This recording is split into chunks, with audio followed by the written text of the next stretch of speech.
todos.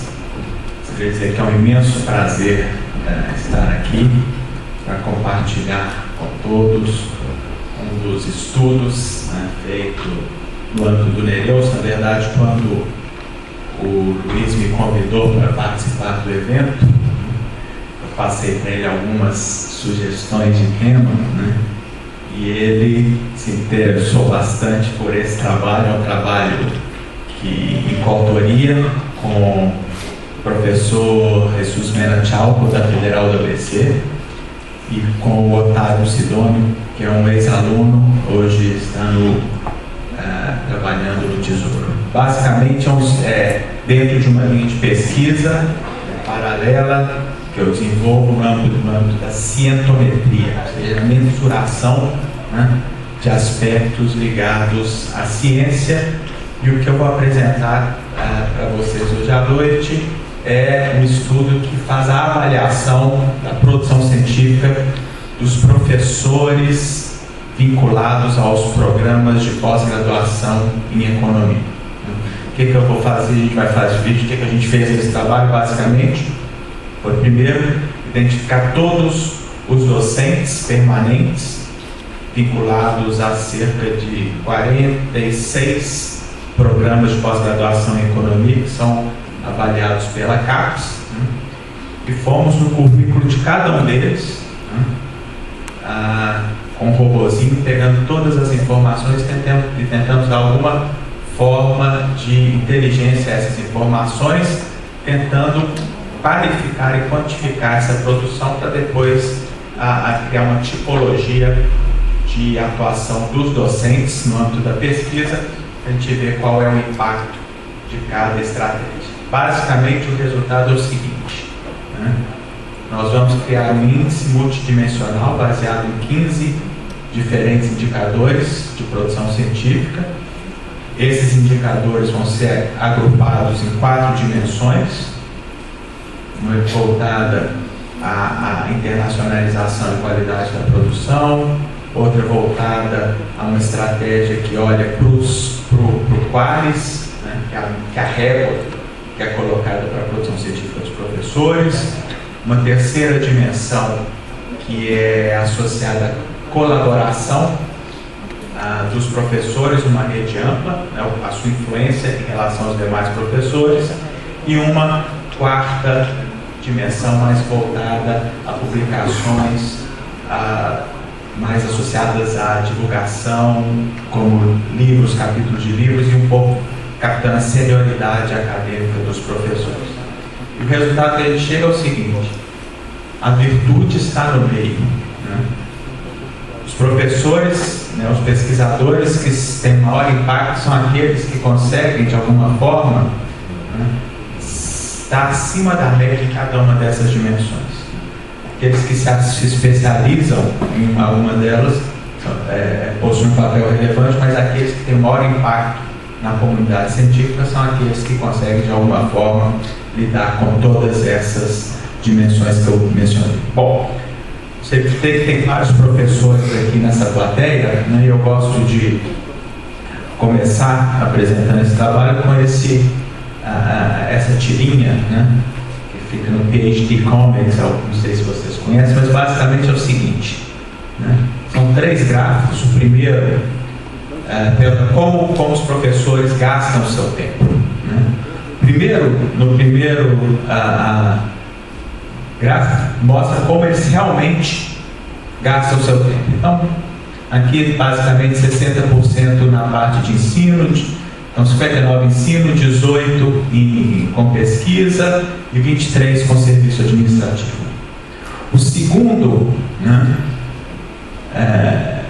gráfico nos mostra como os departamentos, o que os chefes de departamento esperam que cada um de nós façamos com o nosso tempo. Basicamente, 20% do tempo com ensino, 175% fazendo pesquisa, gerando resultados, e mais 20% do tempo com tarefas administrativas. Agora, quando nos perguntam como a gente gostaria de gastar nosso tempo, é basicamente, deixa que eu faço o que eu quero, não me diga o que fazer que eu me viro. Bom, o que a gente vai avaliar aqui nesse trabalho é olhar essa parte de pesquisa, né? Hoje a gente sabe que tem uma pressão muito forte, né, sobre as várias agências para que se gere conhecimento, se gere pesquisa relevante, né, todas as áreas do conhecimento, e não é diferente na economia, né? E o resultado, né, desse conhecimento, ele se concretiza em publicações. É o que a gente consegue ver como resultado final das pesquisas, em geral, publicações em revistas especializadas, em que o trabalho de cada um de nós ele é avaliado pelos pares, né? Isso dá um aspecto de qualidade, né, uma vez que a gente recebe o crivo dos nossos pares. O artigo foi publicado e basicamente toda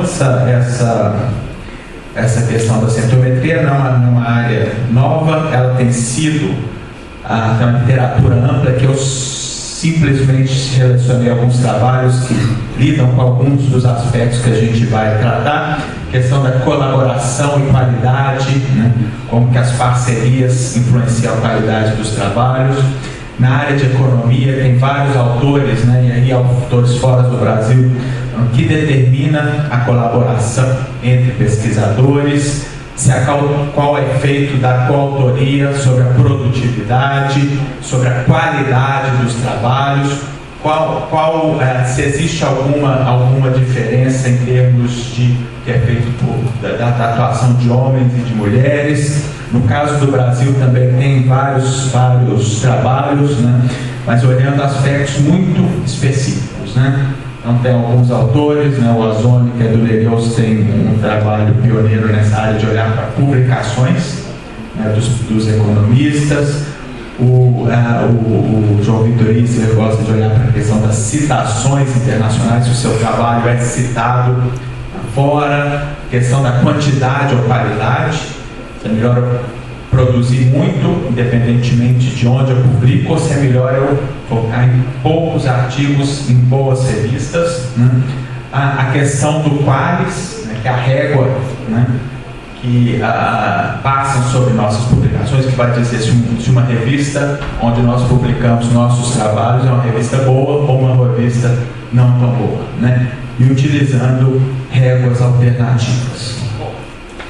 No Nereus a gente tem trabalhado mais com a questão de redes de colaboração. Eu vou trazer também um pouco dessa parte para a gente. Bom, o estudo foi feito em 2016, né? Então nós pegamos todos os centros associados à ANPEC, né? À época, se fosse hoje, nós teríamos também o programa de pós-graduação aqui da casa, né? Ele não está. O que a gente faz? Você tem na CAPES uma área de avaliação que classifica os programas, dando nota máxima 7, e vai caindo 6, 5, 4, nota mínima, o programa permanecer nota 3. Né? Esse é da penúltima avaliação, né? O ranking com a lista de todos os programas que nós consideramos no estudo. Então foram considerados 46 programas e nós avaliamos os que a gente chama de docentes permanentes. Cada programa de pós-graduação tem que informar a CAPES, né, quem são os docentes permanentes associados àquele programa. Também os docentes colaboradores, né?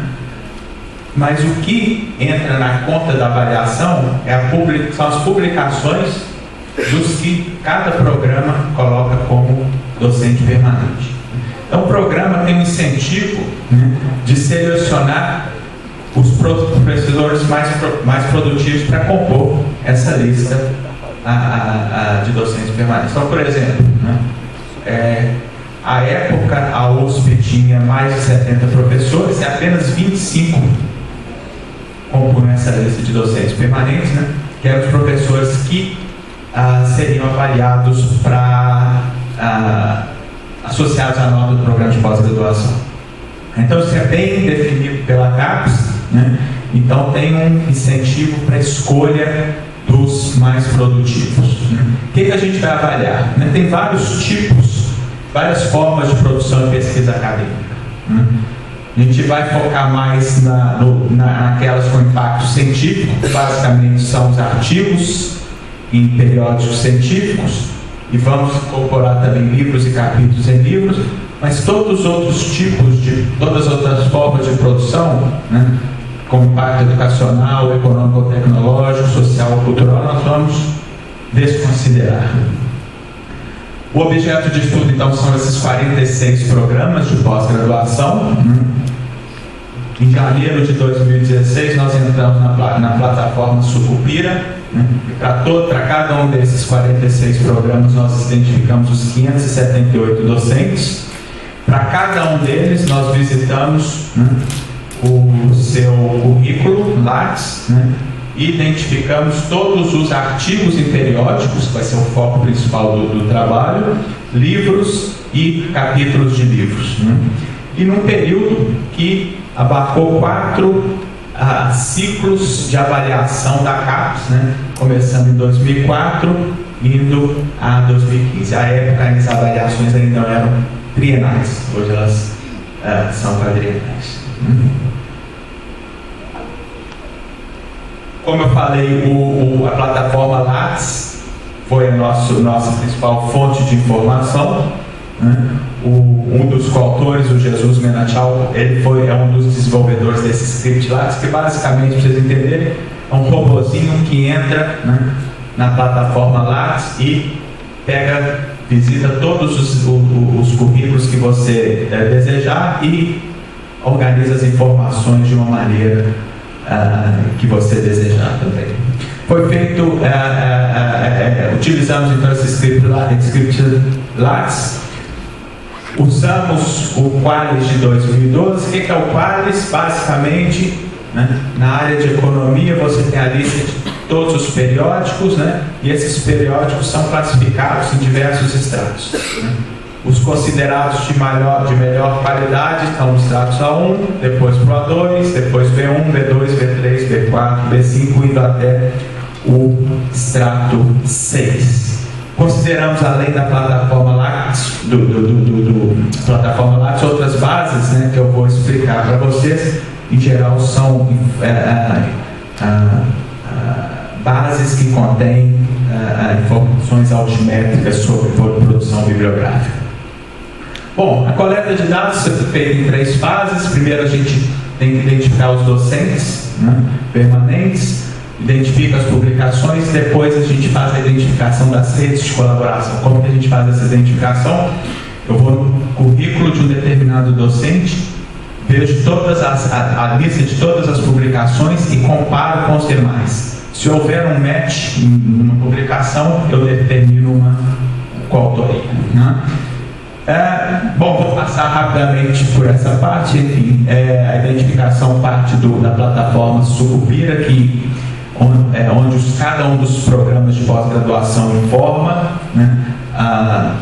uma série de dados, incluindo a lista dos professores, a informação que a gente precisa. Então, dos dados cadastrais do programa, eu tenho a lista de cada um dos professores, então consigo identificar para cada programa a lista de todos os docentes permanentes. E com essas informações, então aqui no caso da USP, esses são os 25 docentes permanentes à época, em 2012, que compunham o PPG de Economia. Eventualmente você vai ter algum professor que faz parte de mais de um PPG, e o que a gente considerou foi onde cada um deles formava mais doutores para alocá-los. Então você entra, aqui seria a entrada do meu currículo Lattes, eu tenho uma lista, uma área, eu tenho todos os artigos completos publicados em periódicos. Eu vou pegando todas essas informações de todos os pesquisadores e vou organizando de forma a ter uma lista completa das publicações de cada um desses professores. Depois tento fazer algum tipo de matching para identificar as colaborações. Então, basicamente, tem alguns problemas que se eu escrevi um artigo com a Diana, eventualmente ela colocou o ano 2005, eu coloquei 2007, tem algumas técnicas, né, para a gente limpar esses bancos de dados e fazer, posso escrever um nome errado, enfim, abreviar alguma coisa, a gente consegue limpar todos esses problemas. Eu quero, então, para um determinado tipo de publicação, digamos um artigo, né, se ela aparece no currículo do pesquisador 1, do pesquisador 2, e no caso da publicação do pesquisador 3, eu defino uma coautoria nesse meu banco de dados e crio as redes entre todas as coautorias. Bom, alguns problemas, tem alguns poucos colegas que não têm o hábito de atualizar o seu currículo Lattes, né? O que deixa os coordenadores de pós-graduação, né, de cabelos em pé, né? Então tem casos, né, desses aqui que teve algum professor considerado docente permanente que tinha mais de 1000 dias que não tinha atualizado o seu CV. Mas em geral as pessoas, né, são bem comportadas, atendem às demandas da coordenação de pós-graduação e atualizam com uma certa frequência seus currículos, né? Características, algumas métricas que a gente buscou nos currículos, algumas características individuais, né, de gênero, senioridade em publicações. O que é senioridade em publicação? Eu pego a primeira publicação de um determinado pesquisador, né, e vejo todos os anos, né, em que houve pelo menos uma publicação. Então, se eu tirei meu doutorado em 97, publiquei um artigo em 98, depois só publiquei um outro em 2018, minha senioridade vai ser 2 anos. Se eu publiquei todos os anos, eu conto o número de anos, eu tenho uma ideia da senioridade e a frequência das publicações, né? Eu tenho o ano de obtenção do título de doutor, eu tenho o PPG que cada um dos pesquisadores está associados, né? Eu tenho os vários indicadores individuais de produção, então número de artigos em periódicos, tanto eu conto e eu qualifico esses artigos dando pesos diferentes ligados aos pontos que cada um deles recebe no Qualis. E eu tenho essa régua alternativa que é o índice CL, que eu vou mostrar para vocês, talvez seja um dos principais slides que eu gostaria que vocês levassem, né, para casa. Tem quantos livros cada um publicou, capítulos de livros, orientações, enfim. E tenho para cada um deles, né, baseados nas redes, alguns indicadores de coautoria, né? Os principais são dentro dessa rede, quantos colaboradores eu tenho, né, com quantos parceiros eu escrevi, e um índice que te dá a sua influência. Se eu pego um pesquisador na rede, né, e vejo, né, para que eu alcance um outro computador, o caminho mais curto que eu tenho que percorrer nessa rede para chegar no outro pesquisador, né, aquele pesquisador, né, que porque passa, né, vários caminhos, ele vai ter uma influência maior, ele está mais conectado, então ele vai ser um ponto mais central, isso vai te dar uma medida de influência, né? Tem algumas ressalvas, né, em termos de como eu conto esses artigos, são medidas agregadas. Então, no meu banco de dados, se eu tenho um artigo em coautoria com o Luiz, ele vai aparecer 2 vezes, né? Tem a questão de que o Lattes ele é autodeclarado. Eu posso escrever lá no meu Lattes que eu publiquei 10 artigos na American Economic Review, não vai ter nenhum tipo de auditoria. Então a gente tem essa questão, né? E quando você vai visitando Lattes de pesquisador, você encontra coisas incríveis, né, que não vale a pena mencionar. Talvez depois no bar eu conto para vocês, né? E a questão dos pontos Qualis, enfim, o que é importante? A régua que a gente tem do Qualis é a pontuação que estava definida em 2012. Não inclui artigos em outras áreas. A gente vai ver que tem que não estavam classificados, periódicos que não estavam classificados na área de economia, a gente exclui, isso ocorre. minha produção mesmo, ela, por ser de caráter interdisciplinar, eu tenho publicações que estão na revista de engenharia de transporte, de meio ambiente, que não necessariamente estavam classificadas depois, né?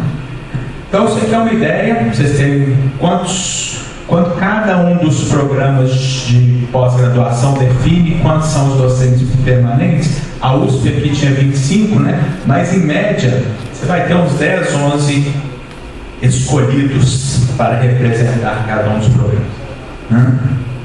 Varia bastante, né? Um programa grande vai ter 15 docentes permanentes, né? Isso aqui é pegando a produção total, né, de 2004 a 2015 por docente, né? Em média, aqui algo em torno de 20, dá umas 4, considerando artigos, livros e capítulos de livros, né? Com todos os problemas de auditoria, você tem aí uns 4, 5 por ano, né? Alguns professores publicaram 200 nesse período, na verdade 200 em 12 anos, né? Mas aí é os casos que eu conto para vocês mais tarde. Isso é a produção total por PPG, né? Então aqui, por exemplo, a USP, durante esses 12 anos, teve uma produção total de 600, pouco mais de 600 artigos, livros e capítulos de livros. Esse é um gráfico bastante interessante que mostra a concentração da produção total. Se a gente pegar os 5 pesquisadores mais produtivos de qualquer programa, eles vão ser responsáveis por pelo menos 50% da produção. E isso é uma questão que merece ser estudada, porque em cada programa de pós-graduação você tem professores.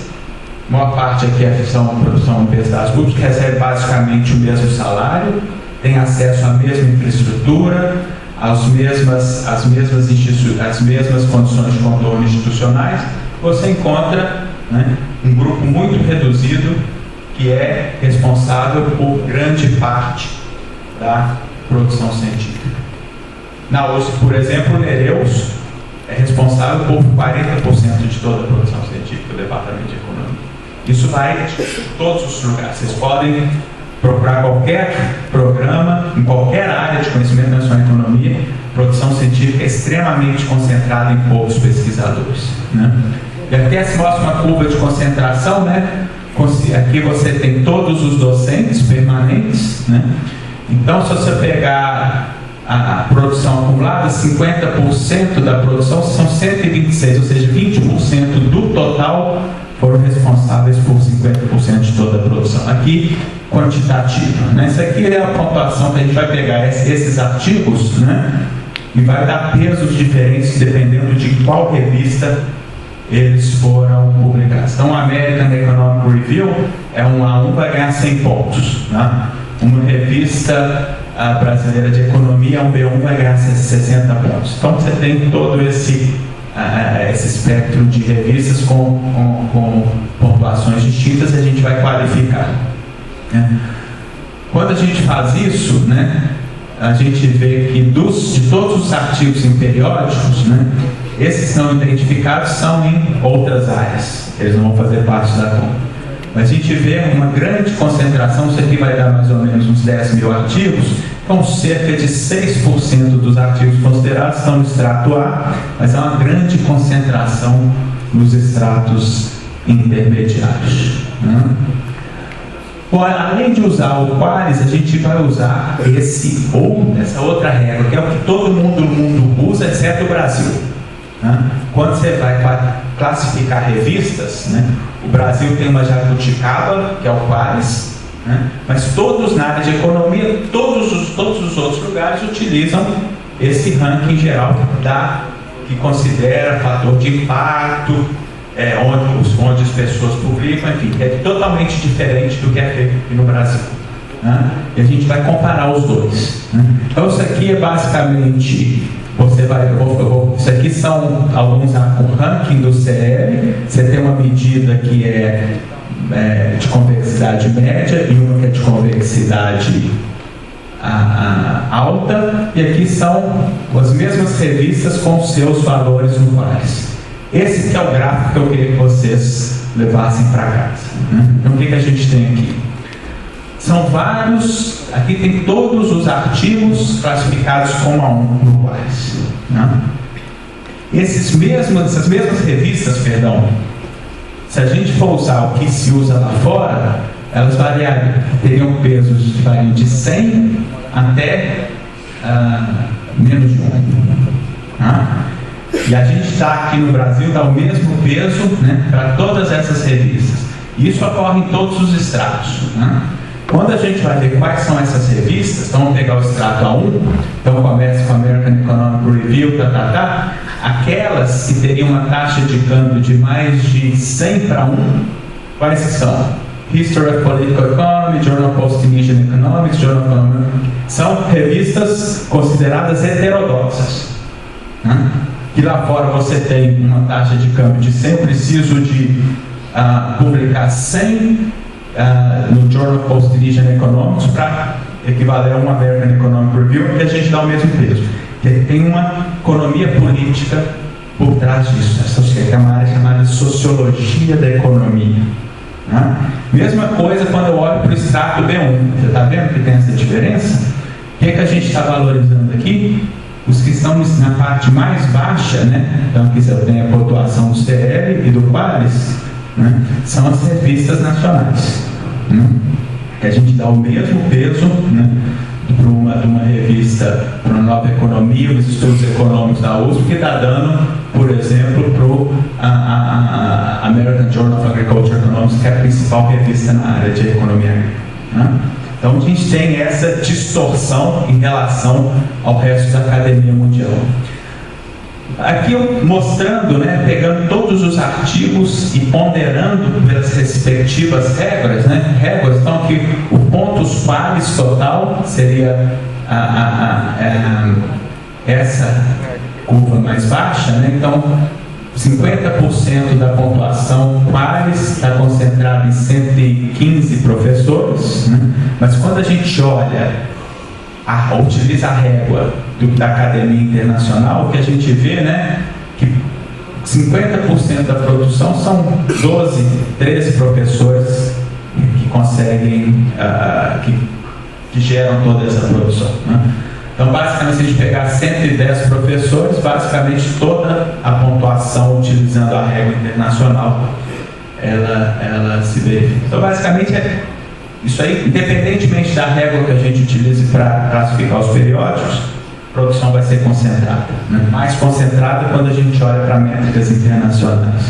Então, aqui, olhando para a pontuação utilizando o Qualis de economia, né, pontuação total da USP. A USP é um departamento, um programa bastante diverso. Então, a gente tem professores de diversas matizes, né, digamos assim, né? E quando a gente vai para a concentração da pontuação Qualis, novamente a gente percebe extremamente concentrada em cada um dos programas e muito poucos docentes, né? Se pegar os 5 que mais pontuam a Qualis, né, eles vão ser responsáveis por pelo menos 50% da produção, né? Em alguns lugares até 100%.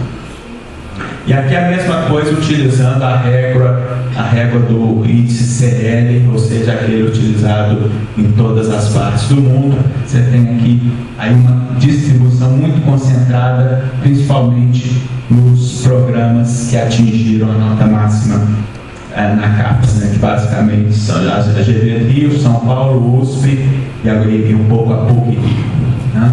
Novamente, ainda mais concentrado, né? E aí você pegar os 5 professores mais produtivos, você tem essa concentração. Questão da senioridade efetiva, né, que nos dá, como eu falei, aquela medida que te dá a partir da obtenção do doutorado, né, a partir da publicação do seu primeiro artigo, em quantos anos você publicou pelo menos um artigo. O que nós temos, né, essa distribuição. E tem algumas relações, né, não lineares com outras métricas. Por exemplo, o que a gente vai fazer é olhar, isso aqui é a produção total em relação à senioridade efetiva, aqui é questão da coautoria, número de coautores, e aqui o pontos por publicação. E aí, com a ajuda da Diana, na época no Nereus, nós rodamos uma regressão em que a gente viu, né, controlando pela senioridade efetiva, e aí você tem um efeito não linear, né, o que aconteceu ao longo do tempo com a produção total, com a colaboração e com pontos por publicação. Basicamente, olhando para essas informações, o que a gente veio aqui, se você tem as dummies de ano para captar a evolução ao longo do tempo, que o que a gente percebe é que a quantidade de artigos por docente caiu, o número de colaboração com outros professores dentro dos programas caiu, mas a pontuação ou a qualidade da produção aumentou. Então, esse é o primeiro resultado, já usando essas técnicas mais complexas para definir padrões, né? Então, nesse período, mensagem: as pessoas estão produzindo menos, colaborando menos com professores dentro desse grupo, colaboração internacional, na verdade, aumenta, e artigos com a pontuação média maior, portanto, nos estratos mais elevados do Qualis. A gente pode fazer, vocês não vão enxergar, mas isso aqui é a diferença entre PPGs, usando a USP como referência, né, que a principal diferença é olhando pontos por publicação, né, de cada um dos PPGs, e as duas FGVs, São Paulo e Rio, né, tem uma orientação mais para olhar para o mercado externo, apresentaram uma pontuação média acima da USP, pontuação por periódico, por artigo, né, mas todos os demais programas apresentaram uma pontuação média inferior. E aqui a gente vê se existe alguma correlação entre a nota da CAPES e pontos por publicação nesse período, sempre em relação à USP, né? Se você estiver aqui no zero, é que não tem nenhuma diferença estatística significante em relação à pontuação média da USP, mas a gente percebe aqui, né, uma relação positiva, ou seja, programas com nota CAPES mais elevada tendem a ter uma pontuação por pontuação média por artigo mais elevada. Questão das coautorias, né? O que aconteceu com coautorias ao longo do tempo? Quando a gente olha o número de professores na rede, essa aqui é a rede de coautorias, né? Então cada ponto é um professor, um dos 578 professores. O que é interessante é a gente agrupar isso por PPG, e a gente tem um retrato da academia brasileira, né? Que a gente tem os programas da USP, né, São Paulo e Ribeirão, né, com a centralidade maior, tem mais colaboração com outros uma maior influência em relação aos demais programas.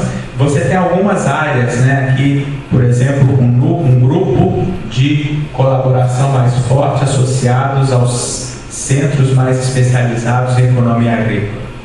Na parte mais meridional dessa rede, você tem um grupo de programas mais heterodoxos, né? Na parte mais setentrional, você tem aqueles programas, né? Entra aqui a GV do Rio, você vai ter a GV de São Paulo, o INSPER, alguns programas mais ortodoxos e menos conectados à rede. Você consegue ver também algumas colaborações mais regionais, por exemplo, os dois programas da Unicamp, um núcleo de colaboração no sul do país, no Rio Grande do Sul, Unicinos, URGS, PUC, UFPEL, né, Santa Catarina, Paraná, e em Brasília, a Católica e a UNB. Então você consegue ver como que se dá um pouco das formas de colaboração institucionais no programa. Para Para definir coautorias também, a gente pode usar um modelo gravitacional de coautorias, né? Então, basicamente, pense na gravidade, eu vou ter as colaborações científicas entre dois pesquisadores, né?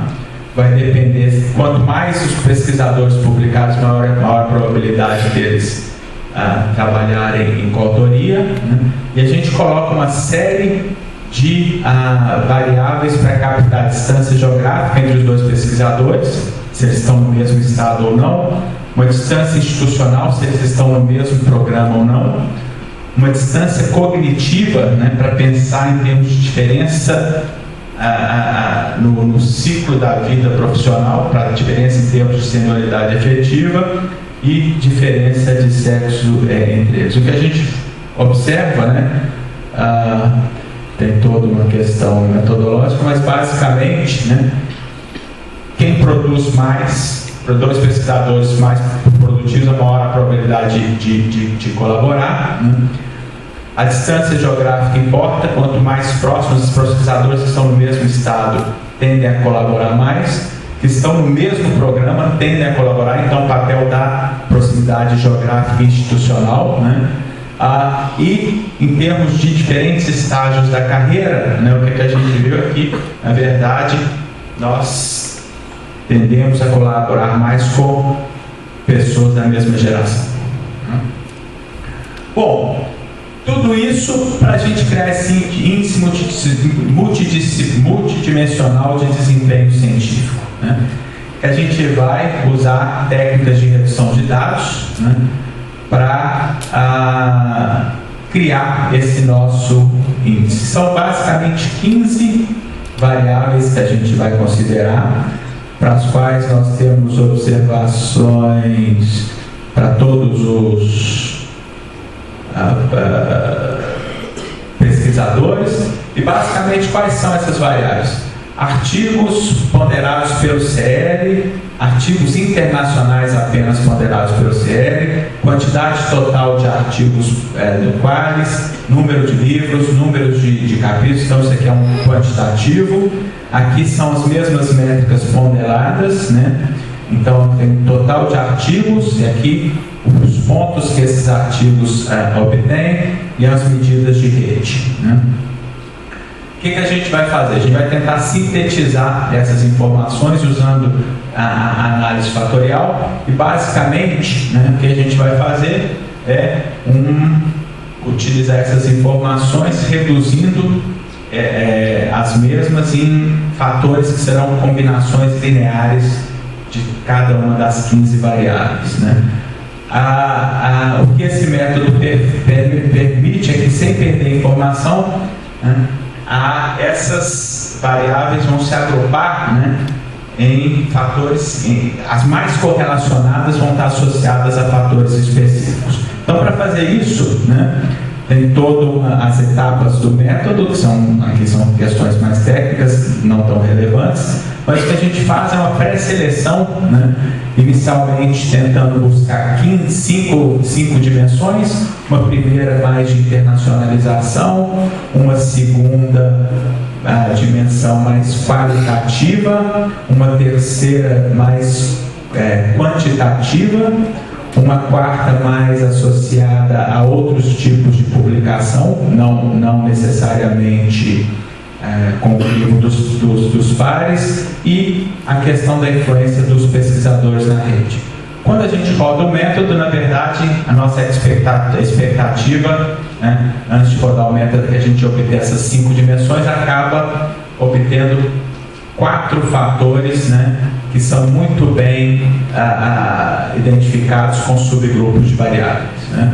Então, basicamente, quando a gente olha essas cargas fatoriais, a gente identifica cada um dos fatores com esses subconjuntos de variáveis que são batizados da seguinte forma: o fator 1 vai estar associado à qualidade e internacionalização da produção, né?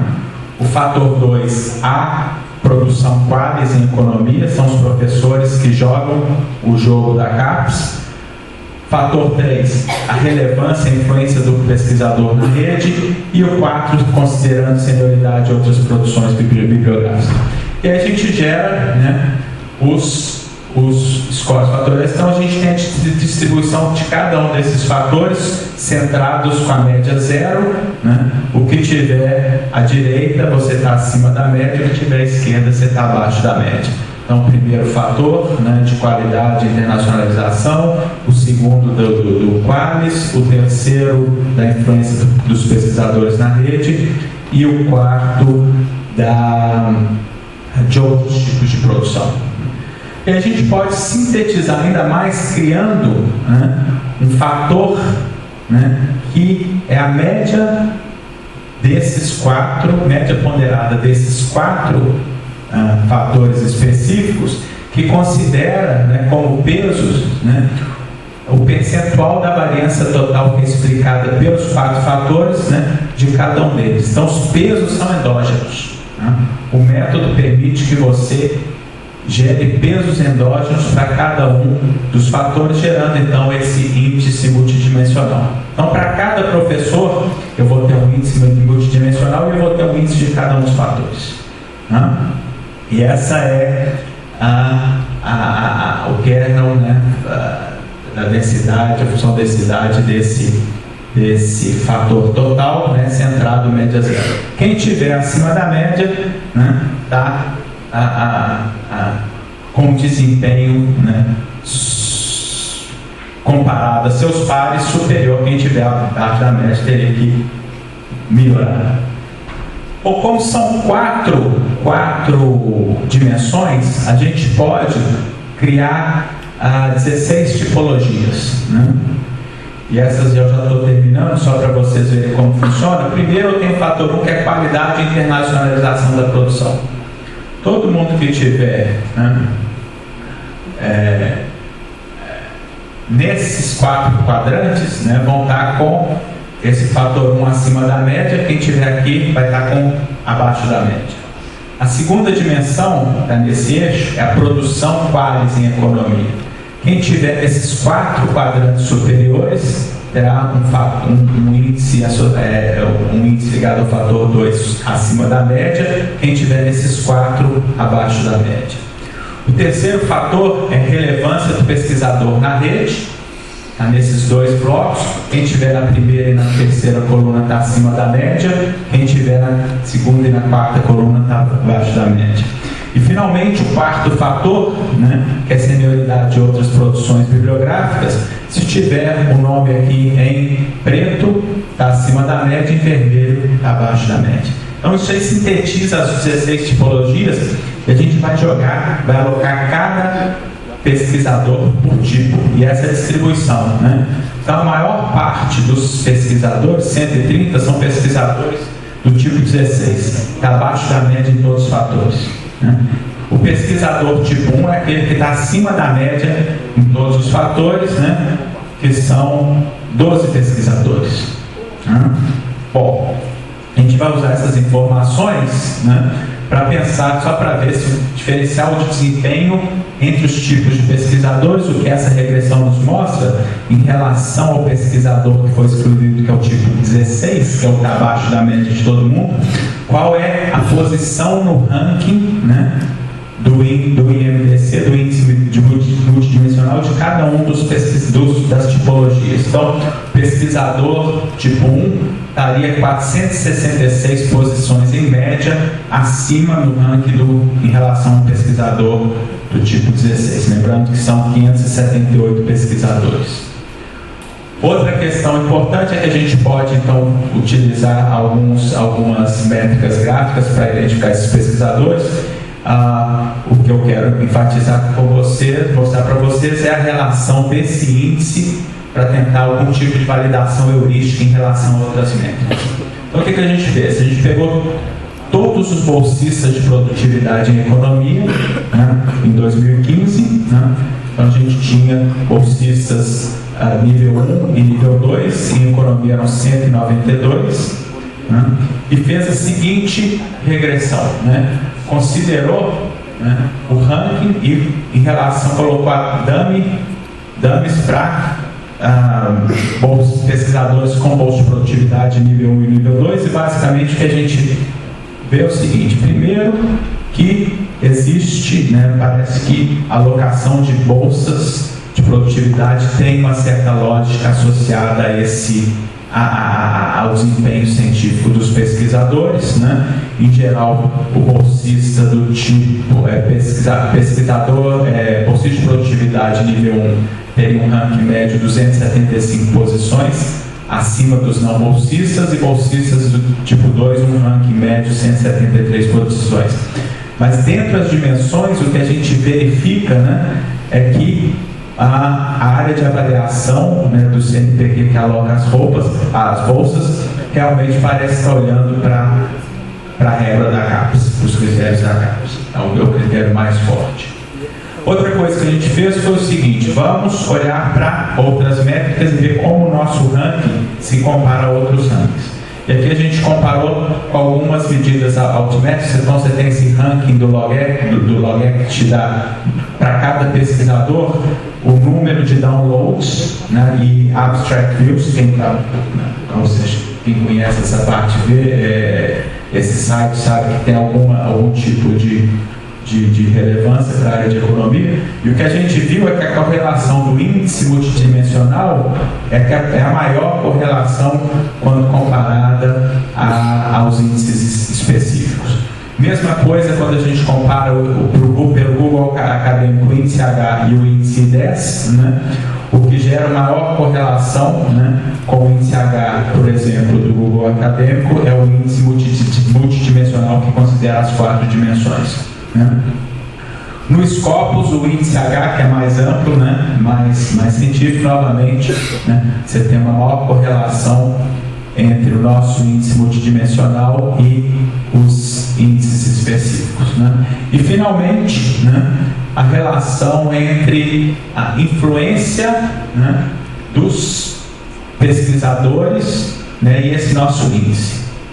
Essa é a última informação que eu vou passar para vocês, que é o seguinte: a gente olhou para cada pesquisador número de citações no Scopus.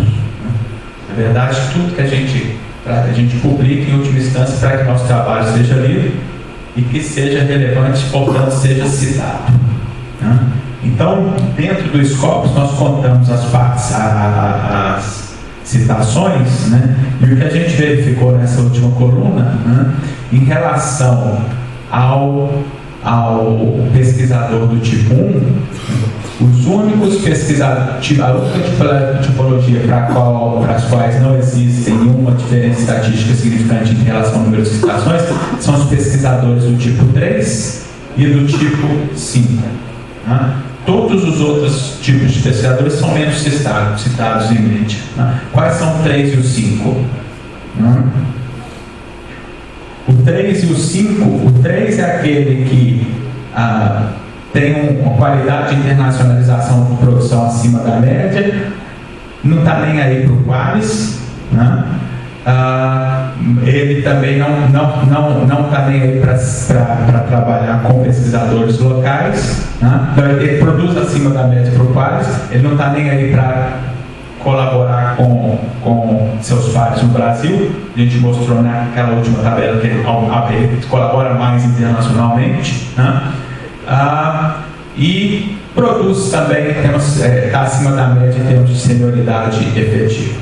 E o 5 é aquele que tem a qualidade de internacionalização alta, não está nem aí para o Qualis, né? Colabora internamente e também produz com frequência e outros tipos de produção. Esses são os que tendem a ser mais citados, ou seja, o tipo 1 é aquele que está acima da média em todas as dimensões, né? Que eu disse no início, a virtude está no meio, né? Para você ser citado nesse grupo de trabalhadores e ter seu trabalho reconhecido, você tem que segurar vários pratos ao mesmo tempo sem deixá-los cair, né? E como a gente viu, são poucos os pesquisadores em economia nesse período que conseguiram, né, fazer esse tipo de trabalho. Então, no artigo vocês têm, né, a grande concentração, né, dos dos 25 primeiros pesquisadores, eles vão estar nesse lado direito, uma vez que o fator 1, que é qualidade e internacionalização, é o mais relevante, e uma concentração nesses dois primeiros quadrantes, que também levam em consideração aqueles que jogam o jogo da CAPES. Né? Ok? Era isso que eu tinha para compartilhar com vocês. Estou aberto aí para perguntas, enfim. Muito obrigado.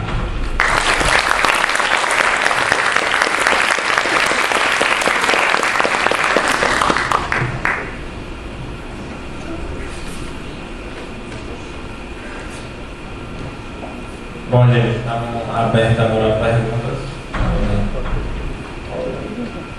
Quem tiver perguntas pode levantar a mão.